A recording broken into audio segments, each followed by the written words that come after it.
So I think this report is looking at the school funding formula, which is now 10 years old and fully phased in. And what we found is that it has worked in terms of moving more state investment. The state has now a significantly greater role, although the local share is still larger than the state share of education, but we've moved the needle in terms of state investment. We've also redirected the state money to a greater extent to the needier school districts.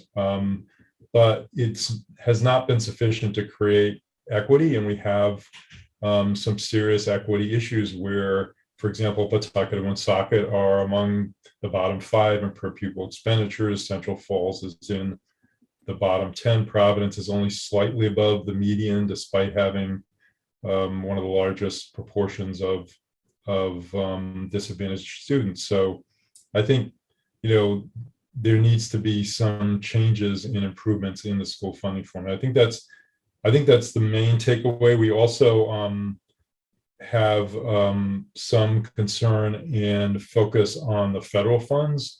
Our school district in Rhode Island received nearly $600 million, which is just a massive amount of funding from the federal government. Our state Department of Education is requiring some plans, but it's unclear at this point where that money is being used, how it's being planned and deployed. And so obviously we would like to see that most strategically used to address learning loss and actually make a difference.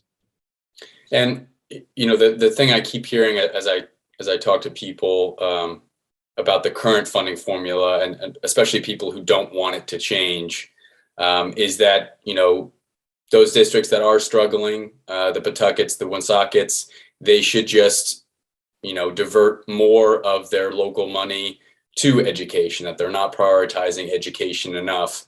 What's your response to that, and what does the report show about that? Yeah, we just disagree with that. I mean, you can always say that a community could somehow have efficiencies and move some money, but those communities have such a lower tax base. I think what you'll see from this report and our earlier report on property taxes, our municipalities in Rhode Island actually don't resemble each other fiscally. The Pawtuckets and Woonsockets actually don't resemble the Cranstons and Warwicks, and they don't resemble the Middletowns and Little Compton. They just, the amount of tax base per citizen is so widely different, multiples between these communities, that I just don't think it's realistic to say that Woonsocket or Pawtucket or Central Falls, which is now completely state funded, can actually come up with a significant amount of local money for schools.